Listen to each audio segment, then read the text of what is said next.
রোজা রেখে কেউ যদি মারা যায় তার সঙ্গে কবরে কি ঘটে, তার সঙ্গে কবরে কি আচরণবিধি হয়? কেউ যদি রোজা রেখেছে এই অবস্থায় সে মারা গিয়েছে, তার কবরটা কেমন হয়? প্রিয় ভাইরা আমার, আল্লাহ রাব্বুল আলামিন রোজা দিলেন, নবীজি বলেন নাউমুস সাইমু ইবাদাতু ওয়া সামতুহু তাসবিহ দুআহু মুস্তাজাবুম মুদাআফ।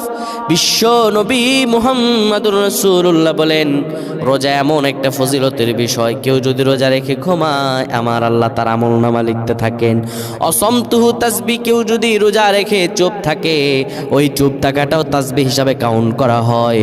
দুআহু মুস্তাজাবুম মুদাআফ, আল্লাহর কাছে কেউ যদি রোজা রেখে দোয়া করে, দোয়া করতে দেরি হয় আমার আল্লাহ তার দোয়া কবুল করতে দেরি করেন না।